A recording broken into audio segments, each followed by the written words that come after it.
Good evening, everyone, and welcome to the final episode of Talking in Ryde-Eastwood, where I interview Seamus Poole in a tell-all story, the competition's coordinator of Ryde-Eastwood. Tonight's segment will be broken down into 5 parts, and at the end of each part, we'll be giving away a prize. So keep your eyes peeled, and what will happen is when your name will be present, or you'll have to be present for your name to get called out. Otherwise, there will be a redraw. So let's call up Seamus and get things on the way. Bernie, how are you? How are you, mate? How are you? Not too bad. What's going on? Not much, just kicking back and enjoying a little bit of the rain out there, so it's good to be able to relax. Yeah, mate, it's pretty wet outside. This past 2 days have been pretty shocking. Yeah, but we need it. Yeah, it is what it is. Anyway, so yeah, let's get started. So tell us a bit about yourself, Seamus. So I've got a bit of a rundown, but I heard you're a bit of a rugby league player and played a bit of touch footy and did a bit of athletics. Can you tell us how you got into sports and what was the first sport that you got into? First one was when I was 10 years old, got started into rugby league. Next door neighbour introduced me to the game and he was playing it already. So it started from there. And then from there, like you said, I'd done athletics, touch footy, played a bit of cricket, done cross country as well. And then eventually moved into Oztag later on in the years. Yeah, right. So during that time, with touch footy, did you start with touch footy? Or did you start with a rugby league background and then you thought, hey, it wasn't for you? Well, surprisingly, I actually tried out for a touch footy team, school team, when I was 9 years old, but I thought it was tackle, so I actually pulled out of the team. So my first actual team sport was rugby league, and then it wasn't until I was about 11 I transitioned into touch as well. Yeah, right. Yeah, and so what kind of levels did you compete at for league and touch? Okay, so for league, the highest I played at was Harold Matthews for the Canterbury Bulldogs. So that's under 16s. And then I done a school representative along the way for my area for about 4 years. And then for touch footy, I competed same as well for school in representative. Just missed out on selection on the New South Wales team on 2 occasions. So yeah, but it is what it is. So that's probably the highest I went to. Yeah, right. So then I guess with that, most sports players have the ambition of playing professionally. I guess when you're in that Canterbury Bulldog setup, did you feel like you wanted to make it as an NRL player? Always wanted to make it. It's anyone that plays rugby league is a passion to, it's a driving force to want to make it professionally. But unfortunately, there was a little bit of politics in the area that I was in, and I didn't take an opportunity to go to Roosters when I probably should have. And then after that, I just basically just fell off the game and just enjoyed it watching. Yeah, right. So I guess it's interesting how there's so many rugby league players out there that sort of transition over to Oztag and vice versa as well. So, anyways, so do you have any moments that you look back on fondly? I guess it sounds as though you reflected that this Bulldog experience wasn't as good, but yeah, what's your top, I guess, memories? Look, while it wasn't good, I would say probably was still a highlight. Being able to travel around New South Wales and play, at different venues like Toyota Park, Shark Stadium, back then, going down to Wollongong, playing down there, Canberra. So I'd probably say that probably would have been a highlight. And then also I got to compete against some famous people when I was doing athletics. So that was also a highlight in meeting these guys that were, NRL players as well in the future. Who athletics? What do you mean? Chris Lawrence from the Tigers. I actually got to race against him. So it was a relay race. So it was good to compete against him. Surely that's a stretch for your famous moments. That's an absolute stretch. Yeah. Yeah. I thought you were going to say you played him in league or something, but if you ran against him, I guess that's all right. No, I got to play against some players that made. Yeah. Oh well, for Oztag, it was. I I went to an academy when I was about 14, just before I was 14, and we played the game of Oztag back then, but I didn't know what it was, and it wasn't until properly I was about 21, just before I'd done my knee, and some mates just begged and pleaded me to come and play Oztag, and I was never a fan of the game. I absolutely hated the game with that touch background, but then I got converted, so Oztag all the way now. Yeah, right. Well, I guess what do you most enjoy about Oztag, and then I guess what was the downside of touch? Well, Oztag is more related to rugby league players. It's touch is more fitness based, and I look at the skill set, and I don't think it's as much as what an Oztag player, what an Oztag player can compete at. But where Oztag, any guy that's come from rugby league, they're able to incorporate those skills that they have there into Oztag. 100%. And sort of, I guess this is a bit of a controversial question, but do you prefer playing in men's or mixed? I've got my own opinions, but what about yourself? Men's every day. I enjoy playing at a competitive level, like against guys that want to win. And that's no disrespect to mixed and that, but for me, just playing mixed socially is just for extra fitness and, just to have a little bit of time to where I can just enjoy myself out there in the field and not be so tense out there playing men's. Yeah, I guess it's at the point, it's a pretty hard differentiation trying to understand men's and mixed, but when you start running through in men's, it's a whole different ball game, I guess, and that definitely. Social thing is definitely. And then, do you have any sporting icons, and in NRL or even any sort of sports players or who even a best Oztag player? Look, sporting icon. I was always Matt Rogers was always my favourite. Yeah, right. When he went to rugby union. Yeah. Well, when he went over to uni, I was a little bit disappointed, but it's probably really hard to isolate one person. I think it's more so an icon for me, someone that actually does a lot for the sport instead of just being that one specific person that gets the highlights and, takes the limelight and everything. It's someone that is ready to put back in and help grow the game and, give their time to the public. Yeah, nice. So who is that? Nah, I don't know if I could actually answer that one. There'd be too many. So yeah, right. Yeah, there'd be way too many people. It's I wouldn't be able to say just a all the specific back end one. Stuff. Yeah, it's just the back end. It's yeah. Fair enough. Anyway, so look, that cuts off the first bit about introduction to sports, and it's time for our giveaway and also our special question. So our special question today is from Howie Olsen, one of the long-standing members of Oztag. And what's one rule? He says, what's one rule that would you like to see changed? Okay, so one rule I would definitely change is from a kickoffs perspective, where we got the window glass, where if I'm kicking off to you, the moment that crosses that try line barrier where there's that imaginary glass, I think that's the stupidest rule that can ever be introduced into Oztag. You just got to be able to get that ball to bounce over that person, and it's yours back. But where back in the days it was more so you could touch it in field and still catch it over the try line and be able to run it out. So I don't know why they changed it, but it's something that I absolutely hate, and a number of people hate that have been around for a long time.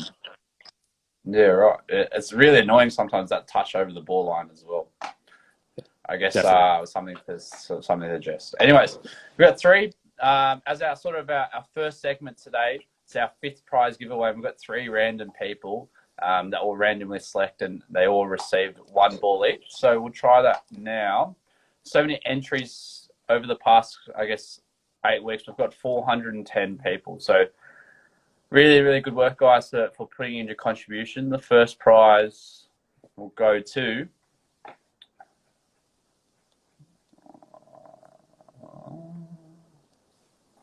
Prags.ltd. I'm not sure who that is. Who is that? Write down that name and and we'll come back to it at the end. We'll make sure these people claim it before the end of the night. Next one is Lil Yus 24. And the last prize goes to 295.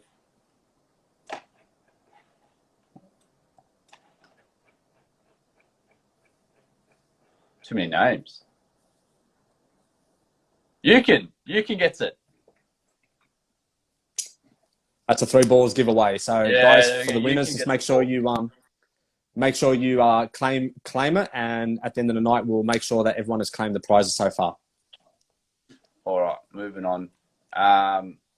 So into OzTag. So you're talking about OzTag now as starting to get into it. How'd you get into the back end of things? How'd you get Okay, so Fidel into Kassam, him and I were becoming really good friends back in 2015. It was a winter season up at Marsfield, and we're just sitting down where the fence is, but back then it used to be tree logs, and we're just having a conversation. And he actually asked me if I wanted to get into running what was a Sydney City comp, but I turned him down on that one. And 2 weeks later, he came back with the Ryde-Eastwood comp instead. Yeah, right. So that's how you sort of got involved at the start. Did you always have a goal to get involved? I did a couple of years prior to that. I always said like I would like to get involved, but I didn't understand what was happening within the background. You know, entering teams in is totally different to what you know that's going on behind the scenes. Yeah, behind the scenes is tough. So I guess in terms of the coordinator, like what do you do on a weekly basis? What does it consist of as a coordinator? Well, you're ensuring that the competition runs to its full capacity while communicating with the delegates, you know, dealing with any issues that arise during the week, looking after the referees to make sure they're scheduling right, the draws correct. You know, there's every little bit of aspect that goes into operating the competition is being prepped a week in advance to make sure that operates to its full capacity. Yeah, right. I think it's hard for us to see because we normally just play for 40 minutes or so, but it sounds like a lot of backhand draws and things like that. And even to the point now, I think we're moving towards Instagram and sponsorship. I guess you sort of put a lot of Instagram on emphasis on Instagram. What made you do it? And I guess what are you trying to aim to achieve in these segments? Well, we're behind in everyone else. So, you know, Instagram is a big focal point in social media. So it was only a matter of time where we had to play catch up. And if we want to be different to everyone else out there, then this is the way that we have to do it. So the focus has gone into that. And then the overall goal is to obtain a number of sponsors, you know, that want to get involved, that can see that the competition and the people that are involved as players, referees, and all that are basically communicating with the community, and we're creating a tight area. Yeah, no, I agree. Like that sort of community spirit is really important. And I guess what are some other things that you're looking forward to adding to the club? Like what do you feel like you can keep going forward? Okay, so in the background, I'm looking at creating an app that basically will take away from the paper trail of, you know, signing everyone on, where I can basically set it up at the admin area. People come in, they click on their name, they sign on, and that eliminates, you know, human error. And then also where referees will then have a device where they do all their scoring instead of, you know, a ref card. The competition's running at its best now, and it's the best it's ever been. And I don't know if there's overly too much I can really change to what it is that I want to incorporate for the future. Yeah, right. So a bit more electronic, a bit more efficient by the sounds of it. All right. Definitely. Special question this week is from Eukin. What's the biggest pet peeve? And this is, I guess, a bit interesting what he's saying. What's the biggest pet peeves of OzTag? And quote, I guess, that the new generation does. So new generation being, let's call them anyone less than 2 years of OzTag. So the biggest pet peeve, and this is probably on the referee's part as well, understand it, like speaking on their behalf, is probably the lack of understanding of when new people come into the sport that not knowing the rules properly, and knowing that it's like we're classified as a non-contact sport, even though there is contact, and just understanding the fundamentals. You know, where people are blowing up because they simply don't know a rule and trying to tell the referee something different otherwise. So I think that's probably the pet peeve, that there's a lack of understanding. Yeah, I agree. I've personally sort of went against that as well. And I think, yeah, being a referee is super important and helps our game get run. If we have no referees, we have no game. Yeah, And then definitely. from Su Yin Yong, why did you love Oztag? Well, because I could no longer play league, giving up, and then also at the same time doing my knee. Oztag's become the focal point for me, and it's a great way to play a sport that I can, grab some mates and constantly play on an all year basis. Given that we're an all year sport now. I agree. All right, fourth prize. Let's go for a boot, bag, and ball. We're looking to give it out, give away, and that person gets number 17. It's Harry Olsen. So Harry Olsen has got himself a boot, bag, and ball. He'll be happy with that one. Seen him in the comments a couple of times. Yeah, Harry will definitely be happy with that. Yeah. Alrighty. So let's move on. Let's talk about your playing history and your rep history as well. Sounds as though you've played a various number of rep teams for what I've heard. How did you first get involved to reps? So it was December back in 2013. I went and trialled for the Homebush Titans Men's Opens, and unfortunately, Jim, that runs the comp there, didn't pick me. Said to me I'd be a shadow, and then it wasn't until one of my mates that was playing socially with, he convinced me to go up to Marsfield for a trial with the Ryde-Eastwood Broncos, and from there I got into the team and haven't looked back since. So that was in 2014, was that right? So about 6 years ago. Yeah. So that was my first state cup back in 2014. Yeah. Okay. And then, I guess, can you go through that period after learning? I guess 2014, it was probably a memorable experience, but can you go through your history and sort of playing reps in the various years? Yeah. So after that, I played Sydney All Stars. So that was like for more Sydney City and Ryde combined. It was just a different concept that Fidel went with. So that was 2015, 2017 and 18. I played for the Broncos. I skipped out 2016 and sat that year out. And then 2019 played Sydney City men's 30s. And then at the same time, I played Nationals last year with the Patriots in the 30s. And then I've also played for Lebanon in 2017 as well.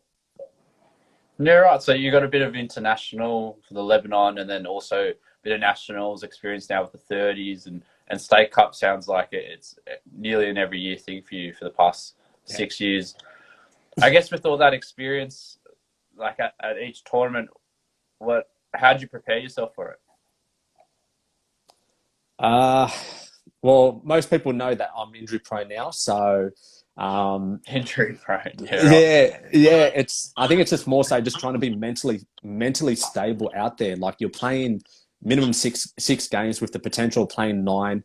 But it comes down to little things that you do off the field, in your recovery, your stretches and all that basically helps you like be able to get through that whole tournament. But being mentally strong, I think that comes down to a big part in being able to last a tournament as well.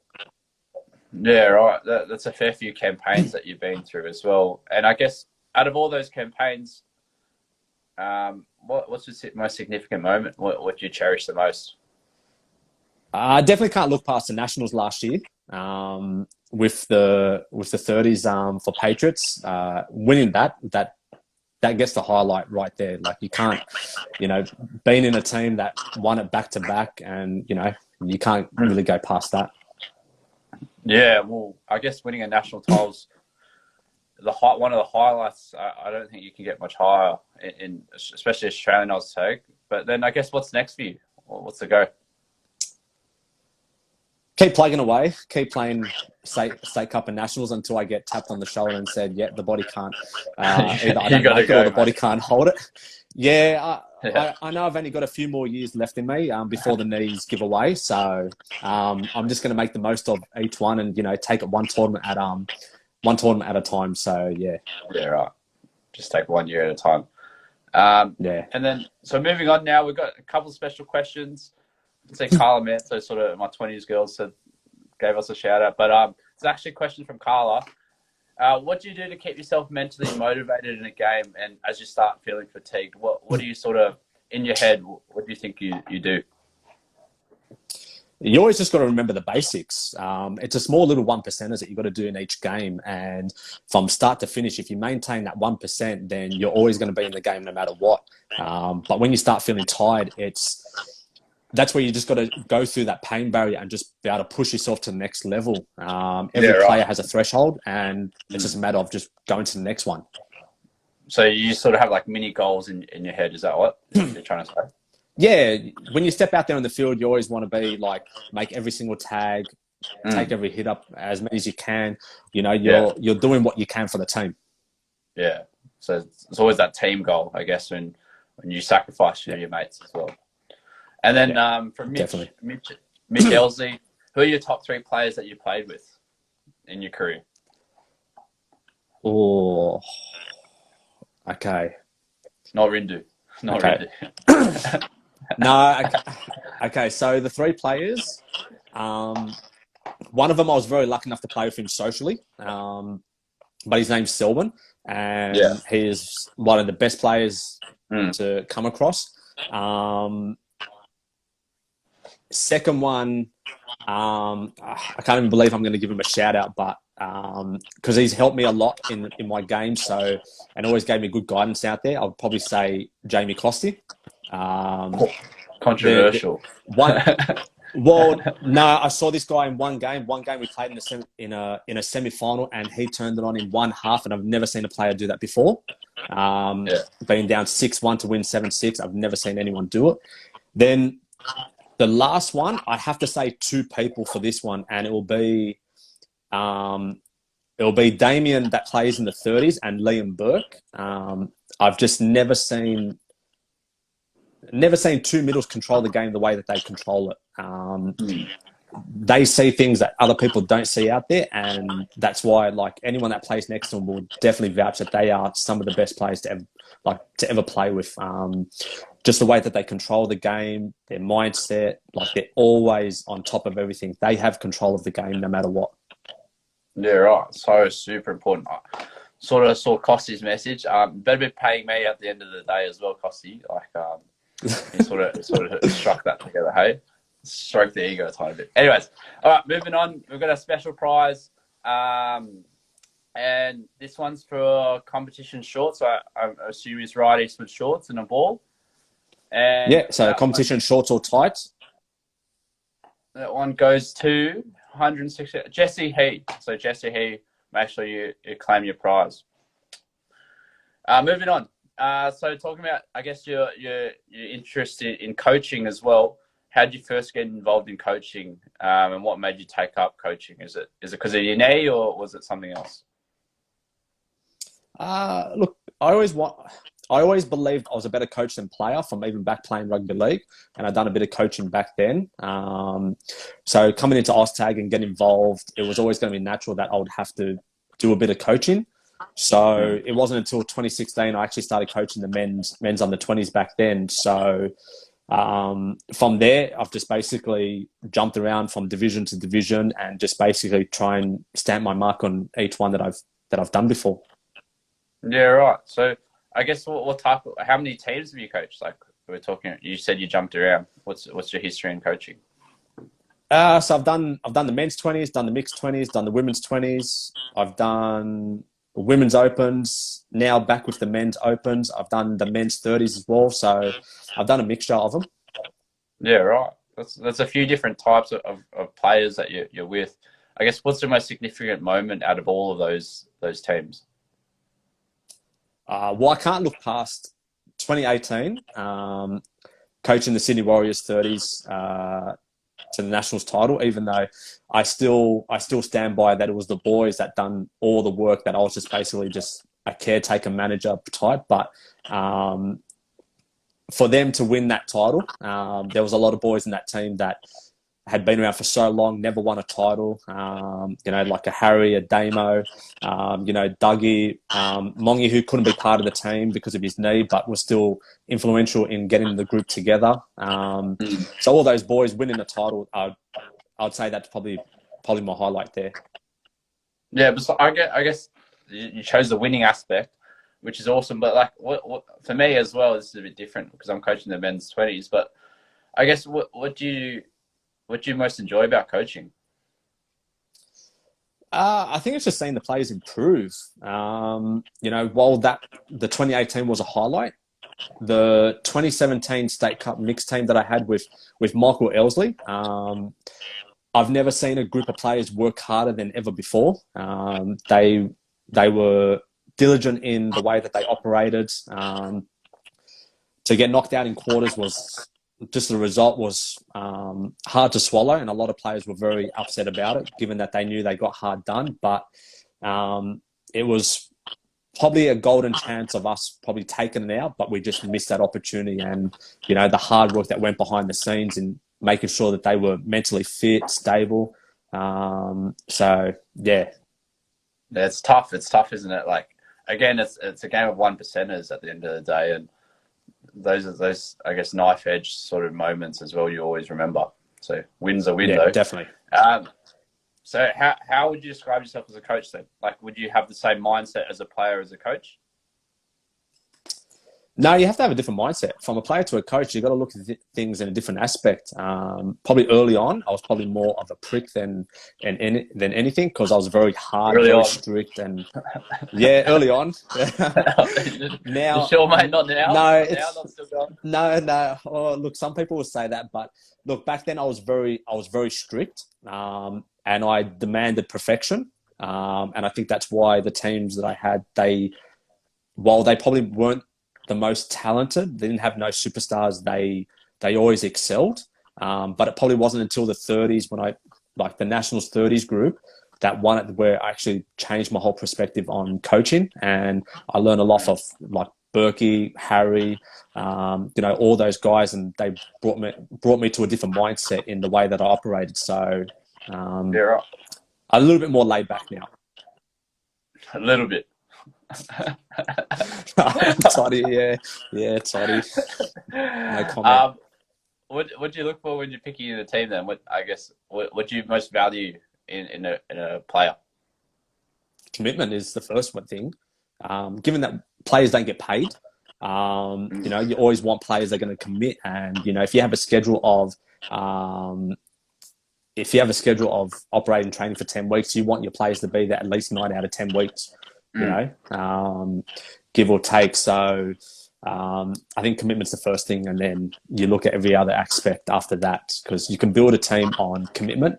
You just need 1 or 2 superstars in the team, but yeah, commitment and attitude, definitely. Yeah, so you got to get that buy-in, I guess, from early, and then those 10 weeks, then you can sort of create and keep going forward. But then I guess the buy-in's important, but then how do you motivate your players for a tournament? Like, it's a different environment. It's a 3-day event. How do you motivate them to achieve, I guess, winning? Well, William, on his segment, he brought up like that he's a very, he caters to each person individually. And that's probably something that I've done in the past, where you got to look at each person individually, and you got to look at their strengths and weaknesses and how they operate, not just on the field, but off the field as well. Like you got to look at their characteristics, and you got to cater to that. So, depending on what kind of person that is, if they're an emotional person out there in the field, then you got to approach them in a certain way. But you always got to remain upbeat, no matter what the result is or the way that the tournament is heading. You want them to feel encouraged no matter what. Yeah, right. So I guess you're a bit more of that personal aspect and understanding that player, and now what's each 16 players, what makes them tick and what makes them strive to be better. I guess other than that, what are your methods in coaching? Like, what area besides that personal approach do you focus on? Fitness is the focus. The game is driven by fitness, and if you're not mentally fit as well, you're going to fall off. You're going to fall off behind other teams, and then it's from there. Like you build it based on the fitness first. Yeah, right. What type? I guess what do you mean by fitness? A few people haven't obviously been to your session. What are you looking for in fitness? Like, what does that involve? Because you could just run a mile. And call it fitness. Well, I've always said to people, there's three kinds of fitness. You've got your general fitness where you go out for a run, like what you just said. You've got your match fitness, you know, you play socially, you can last a game and all that. But the real challenging one is the mental side. You know, when it's making that one percenter in or defending, it's Mm. sliding, it's pushing up, it's, you know, talking when you're absolutely fatigued. It's just that those small little details that can actually, like, that's the mental side kicking in. So when you're hitting that barrier, that's when you've got to break through it. Yeah, gotcha. So being mentally strong. Yeah. Yeah. I guess, and also the last question: in the past interviews, you've spoken to some Australian OzTag representative players. How, if at all, do you think you might incorporate the experiences into Ryde-Eastwood? In an ideal world, those that make the Australian team, you want them to be able to come back and put into the club and give their guidance and experiences amongst like these other players. We've spoken about it with the women's 30s, that, you know, Simone's team, they've got nearly 10 Aussie representatives that they've had over the couple of years, and they should be working with, you know, the women's teams and helping them build that, just that mentality of what it takes to be, you know, classified as, you know, the elite players. And the more we have doing that across the board of the club, then the stronger we are. So it's like building in-house rather than, I guess, recruiting elsewhere. Is that what we're trying to say? Yeah, like, I'm not big on recruiting from outside. It's always, you want to look from inside and give to those that do the hard work. And we've had a number of Aussie players that have been selected from Ryde over the years. So the time will come where we look to do everything all together. And same with Jamie Costy. You know, he shouldn't be talking. He needs to give back a little bit more. Oh, Speedy and Costy needs to. It sounds as though they're getting a grilling at the moment. Special question. We got one more. You can sort of send this one again. What's the biggest tip for a new aspiring rep player? That's the first part of the question. And the second part of the question is, why can't we go back to the days where being a rep player was prestigious and not for everyone? Okay, so for the biggest tip, I would probably say, if you're not going to commit, don't bother. You know, like what we came back to before, like that's a really big issue. And then also be ready for criticism. If you're thinking you're bigger than what you are, then you need to be pulled down a peg or two. And then going back to the days where, you know, a rep player, like the prestige in it. Well, unfortunately, it's something that I'm trying to work on. But one area working on that compared to all the areas that there are, it's very hard to do. Like, very hard to compete against, but for us, it's moving into the future. Whoever makes the rep teams, they will definitely feel that there is some form of honour in making that team moving forward. I guess I probably agree with that as well. And prestige is hard, especially for Ryde-Eastwood. Like, in terms of the amount of wins we've had for Ryde-Eastwood in the area, I guess prestige is closely linked with winning. So you look at like the Homebush men's team, and Homebush seems so strong because they're prestigious, right? They've won back-to-backs the past 4 years and gone on to nationals with their Warriors team. So I think hopefully with this turn of the tide, we can get a couple more wins in our various divisions and improve that prestige. Definitely. The way that Homebush have gone about it, they're very humble about it, and they deserve every bit of success that they get. And you know, you can't take anything away from them because they're very diligent in the way that they operate, and that's what you want from a team that's, you know, whether they win 1 title, 2 titles, 3 titles, that it's just that professionalism that they have. Yeah, gotcha. All right, and we'll do our sort of second prize giveaway. This one's for half price rego and ball. Which is actually, I wouldn't mind half price rego. This one goes to number 328. This one is Richard Trong. Yep. Awesome. All right. We've got someone's suggestion. Show us the names. I've got a huge Excel sheet of names. I don't think it's that interesting if you want to see my screen. But anyways, we'll move on.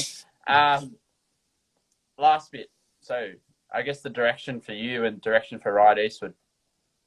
What does the future lie for Ryde-Eastwood socially and rep-wise? Where are we going? Socially, look, it's socially, it's in a really good position now. Back when I took over, there was only 60 odd social teams. Now we're pushing minimum 120, excluding winter. So socially, we're just going to constantly keep getting bigger and cater to whatever the council can give us. Rep wise, I think it's more so now that we've got the right coaches in the place and they're going to be better for the experience after this coming state cup. We just continue to build on those divisions instead of chopping and changing constantly. And gradually move players through the divisions over the time. So it's definitely looking better than probably what it was a couple of years ago when I first took over, where it was all over the place. But a lot of that hard work has basically gone into having the right people around me all the time. So like yourself as a coach, the referees and everything, everyone has played their part in having a role in it. No, I agree. Stability is important. And then how will you maintain what you achieve? Like, how do we maintain these standards but also continue to move forward?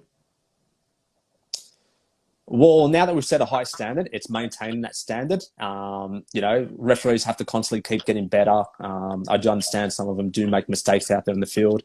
I always go back to, if the NRL is able to make absolute blunders out there on the field, then, a referee that has no technology with them is definitely going to make a mistake. But it's also constantly educating them, ensuring that the teams that we have at the comp are, willing to buy into the culture that we have and, not causing any disruptions there. And then for reps, it's just constantly, while we open the door for many people, we ensure that those that make the teams are suitable to play in that division. Yeah, right. I think, and I saw a sort of a comment as well by Siva. Siva's pretty active right now, but he's sort of suggesting, a few people in the right area have asked or posed the question, is why don't we do a mixed side? And what's your opinion on that? Why don't we have so many teams playing mixed teams and so many players, I guess, in the area, maybe not of rep level, but yeah, why don't we compete in mixed? I knew Siva would ask this one because, one, he's a pest and, he's a grub on his own. But, grew up in his when own. I first, Oh, he's a grub of his own. Look, I've always maintained, in order to bring in a third division, you have to be successful in the two other divisions. So, for example, like if we want to bring in mix, our men's and women's have to be definitely successful, and they need to be making top 4 in Division 1. So if we're unable to do that, then what we're going to do is dilute the talent and put in a mixed division, which will compete at Division 2. So yeah, that's why I maintain that until they see success, we won't have a mixed until then. Do you feel like other players go to different areas now because we don't have a mixed side? Some do. But without taking any offence to those players, it's the fringe players. They go to mix in other divisions because that's what they want to do. But I look at a lot of the mixed teams that are playing socially and they don't utilise the girls. How can you build a mixed team if guys can't utilise girls? It doesn't make sense. Yeah, gotcha. You need that balanced team with that mixed team as well. So, anyways, finally, where's it for Seamus? Where's it for you, mate? What's happening? Are you going to keep doing tag? Are you going to keep playing reps? What do you want to achieve out of Ryde and also yourself? Look, for me personally, I probably shouldn't say this on a segment, but I'm always open. I'm honest in it that my time will come to an end.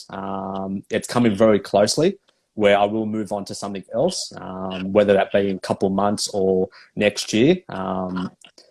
I do have aspirations into moving into another field of work, and unfortunately, if I do that, I will not be able to operate in Oztag anymore. But playing wise, I'll keep playing until the knees are definitely shot. So yeah, so that's definitely where I'm heading to, and I'll just keep constantly plugging away, doing what I can for Ryde, and Mm. ensuring that it's better than anywhere else. Yeah, right. No, I agree. I agree with that. Um, Actually, I got one more question for you. Why did you play Sydney City 30s and why not Ryde-Eastwood 30s? What's the go? That's because I just saw Australian men's OzTag say, what's a better comp between Ryde-Eastwood or Sydney City? Why not Ryde-Eastwood 30s? Okay, so to answer those two questions, firstly, the Sydney City and Ryde is two very different competitions. Siva will be able to tell you. Siva will be able to tell you that in his competition, it's a lot of corporate workers, and other people from other areas will go into that area and play there for like a different night. But he does find it very hard in doing some of the gradings there, where Ryde is more like it's a competitive across every single division. Um, so why I played 30s for Sydney City is because we have not had the players to be able to form a 30s for Ryde. I believe Mm. in probably next year we probably will be able to, Yeah. but we just haven't been able to have that depth yet. Yeah, gotcha. You could probably have a few players at that 29 age. Yeah, That even I think are playing in men's opens as well. I think one of our boys in Kelvin Lai is 29, so he's a bit older. So I guess he'll be moving on to and 30s. Garnsey as well. So Yeah, yeah, Gines is the old fella, the old bull. yeah. But So he'll probably move so on. we'll be able to put forward a 30s team. So I am working on that in the background as well. So it will definitely happen. Yeah, gotcha. All right, that sort of wraps up. We've got a couple more special questions. This one's from actually a couple from a bit more left-sided with this field from Hewitt, from Hewitt Chung, Todd Palmer, and Simone. I've got a question that says, "Why are you so sassy?" I'm not sure what that means, but can you care to explain? What's the go with that? I don't know why someone would ask if I'm so sassy. Yeah, well, I why think do you I'm just have just such me. an So attitude, mate? What's the go? Why do you have such an attitude? attitude, no attitude. It's look when you're dealing with people, you got to ensure that you're professional in every aspect. So it's not that I'm giving attitude to people when I'm at the fields or anything. That's just purely I'm there to do a job and look out for everyone else. So yeah. Yeah, gotcha. So just, I guess it comes off maybe. And then Yeah. why'd you dye your hair blonde, mate? I've seen a couple of photos. It's pretty shocking. It looks like you're there, like a bit of Slim Shady, a bit of the macaroni hair. And then you move to the man bun. What's the go with that? Well, the man bun was first. That was back in 2015. So it was just a little bit of a trend at the time. So I thought I might as well just take it and just go with it. In regards to going blonde, back when I was younger, I used to always color my hair. So I figured I'd do it again. But unfortunately, I won't do it again any more time because my hairline's receding. So yeah, Yeah, mate, I won't be doing it it's got to again. go. I think it's got to go. I think you got to get bold. I think No, no, it's no, no. nah, I'm staying nah. I away think you from do, bald. mate. I think you do, mate. Early onset, mate. Early onset. Got a special question from Damien. Is it true you won nationals as a coach, then player, and didn't have a beer with the boys? Apparently, you don't have beers with boys. So what's the go with that? Well, I'm not a drinker. So it's a personal choice where I just don't drink, given previous history. So that's why I wouldn't have a drink with the boys. So I'll kind of put it off as much as I can. But I do feel bad that I didn't. So it is something that I am disappointed within myself about. Wow. I just saw Carla's comment. It says, let's get an I saw that Ashley as Martin well. sponsorship. That's quality, mate. Yeah, Yeah, look into that. yeah, Head and shoulders definitely. or something like that. Well, Ashley Martin, I've already been looking to, because that right there is because I got burnt while doing their blonde. So they actually they chemically burnt that part. Yeah, right. All right. Uh, blame it on that, mate. And Yeah, then well, one more question. Carla's gonna be in for it soon. So um, special question from Doug Torchia. What's your proudest moment in Oztag? What's your highlight? uh, There's probably two highlights.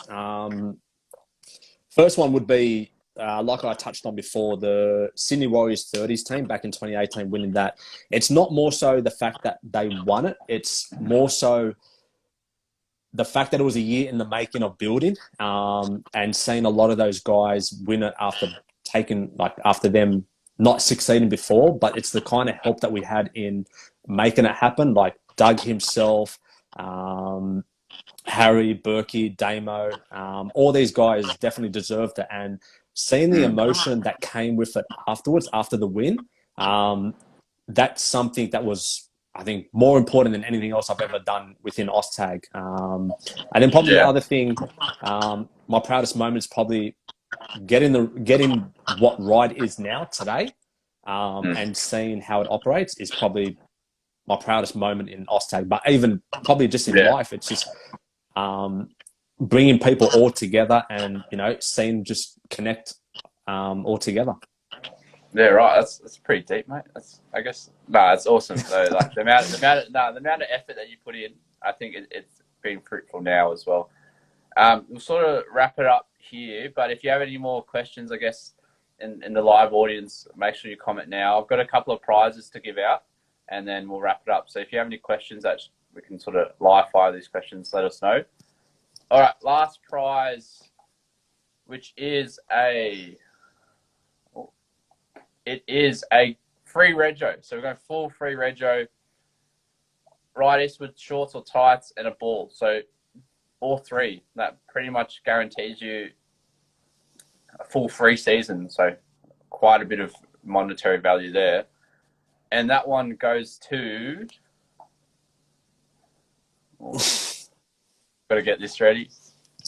Can't rig it too much. Oh, this is rigged. All right. It goes to Andy Zhang.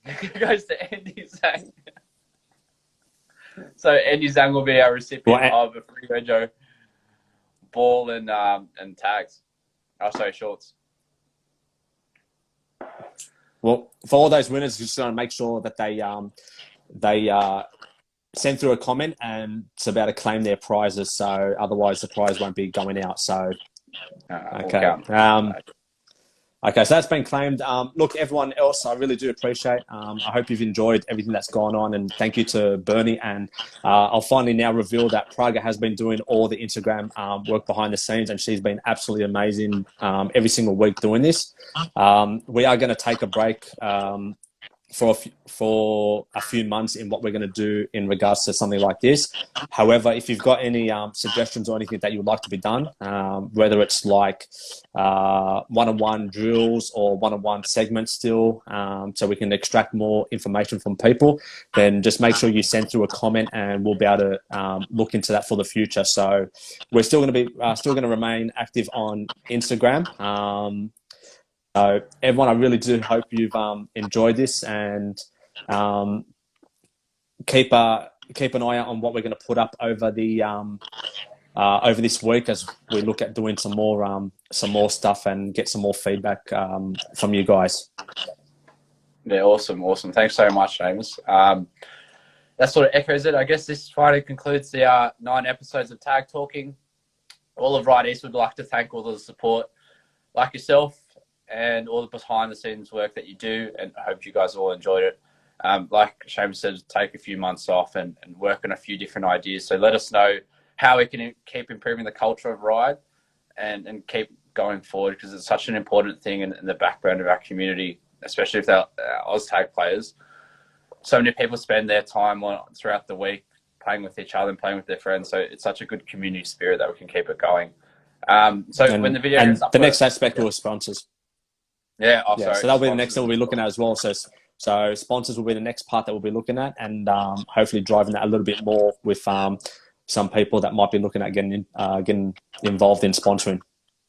Yeah, that'd be a great big help.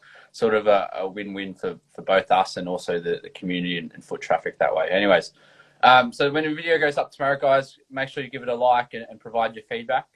But once again, thanks for all your support, and we'll wrap it up there. Thanks, guys.